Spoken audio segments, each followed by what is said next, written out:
What's up guys, Derek here from Wilson Audio Labs. Today we're going to test the most ridiculous amplifier I've ever tested to date. That's right, Kingwood RK-904. Stick around to see what this amp is all about.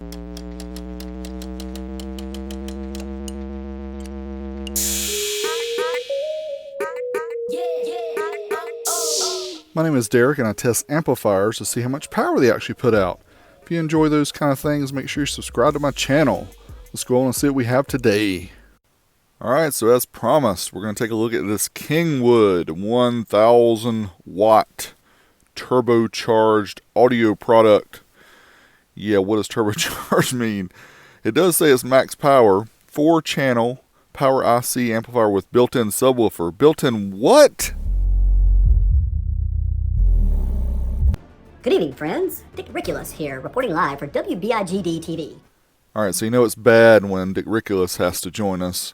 Here's the box though, looks pretty slick. High efficiency heat sink, power on indicator, that's nice to have. Let's take it out of the box. But hold on, let's back up a little bit.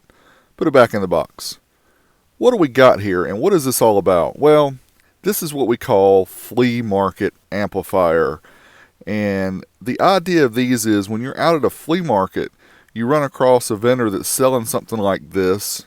You see these amps, they all look kind of cool, I guess, in some ways. The vendors try to make them look so they look like something that you might recognize. And in this case, all these other flea market amps, you might say, man, this thing looks a lot like an amp that I've seen my friend have. Like a Rockford amp, right? It's named Kingwood, so it sounds like Kenwood. So you're just confused. And it's a super good price. It says 1000 watts on the box. You're like, yep, I got to get this. Well, here is a comparison with the Rockford Fosgate. You can see how close they look. It is pretty similar. And again, it says 1000 watts, and we think we can trust people. Well, let's take off these side caps here. And the funny thing about it, and very ironic, is these side caps have nothing to do with covering up the terminals, which is what most side caps do, like on the Rockford Fosgate amp. And of course, the side caps here are plastic. They feel very cheap, very flimsy compared to the Rockford ones, which are cast aluminum. Now let's take a look at the dimensions. About 11.5 inches wide by 10 inches tall. That's with the end caps included. There's a metric equivalence as well. And then the height is right around 2 inches or 51 millimeters. Now let's take a look on the end here. You can see the subwoofer off or on, high level input, ground, ignition B+, 15 amp fuse, low RCA input, rear level control and front level control. And on the opposite end, which is the top of the amp, you can see the speaker outputs. And here on the top of the amp, it looks like it's got two little openings, either for fans or for speakers, not real sure. We'll have to check that out. What is under here? Let's take the screws out, and oh yeah. Got him! Got him! Yeah, you know it's true! You big dummy! Now we'll flip the amplifier over, take out the 4 Phillips head screws here, and check out the inside. But before we do that, the bottom plate of this amp is super thick steel. Probably would protect you from a speeding bullet from somebody trying to pop a cap on you for stealing this. No, you don't have to worry about that. But here's a picture of the guts. Got him! Got him!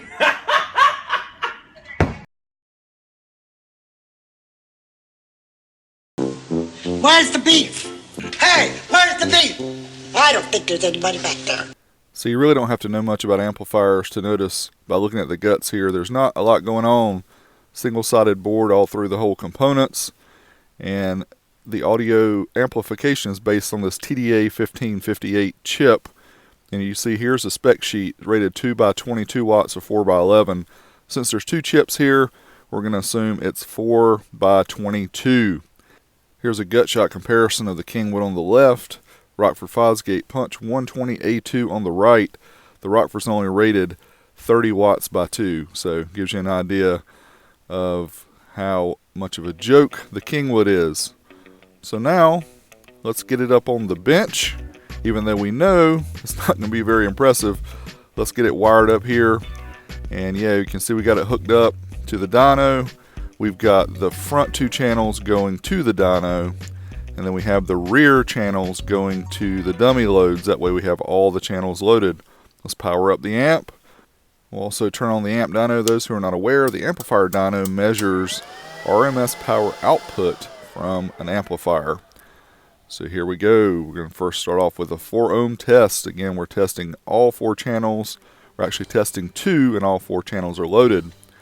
So here we go. Certified, which takes us up to 1% THD at 1 kilohertz, 12 and 14 watts. Yes, you read that correctly. Uncertified takes us up to clipping 15 watts and 14 watts. Yep. Dynamic power, hold on to your hats. 15 watts and 14 watts. Wow. So now we'll try the 2 ohm test. The amplifier is rated to handle 2 ohm loads per channel, and we'll do certified first. And it did not like this test at 2 ohms. You can see 6 watts and 5 watts. It did not count up what we were expecting, somewhere around 22 to 25 watts. Uncertified takes us up to clipping. We were able to run this test, and again we use the 1 kilohertz tone. Here we go. 21 watts and 25 watts, so right about what the chip is rated for. Dynamic power is not so impressive either, around 20 watts per channel. I think we know what's wrong though, we figured it out.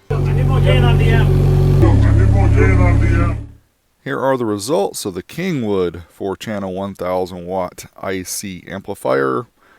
And yeah, most head units that you can get these days, even way back in the day, would put out as much power as this, so quite ridiculous.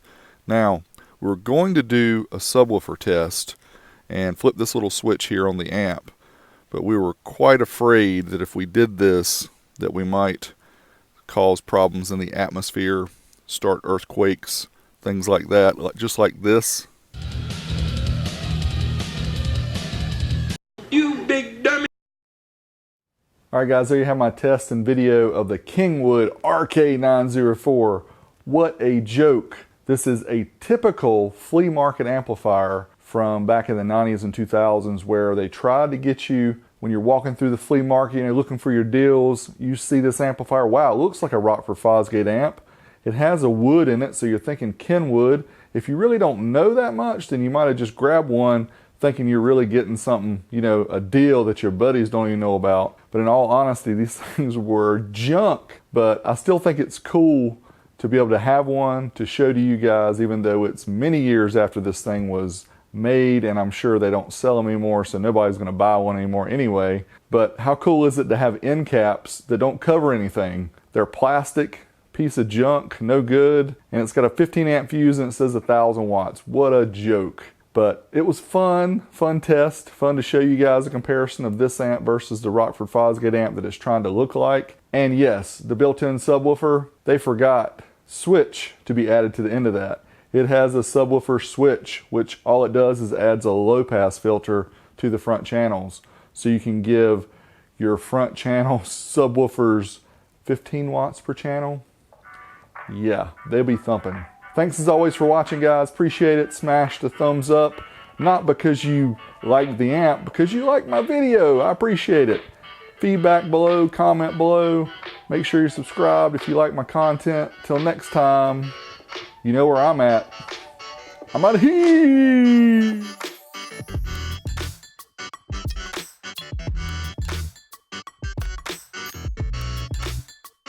Thanks as always to my Patreon supporters, including Alan, William, and Tim. And an extra special thanks to Travis, Jay, Matthew, Marcus, Jesus Tire, Soundstream Registry, Hi-Fi Vega.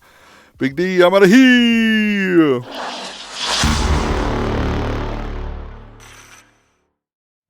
What's going on, guys? Derek here from Wilson Audio Labs. Today we have the most ridiculous amp I've ever tested.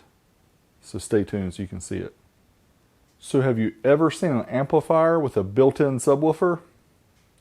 Stay tuned to find out about this Kingwood RK-904 with built-in subwoofer and turbocharged audio product. Yeah. Can you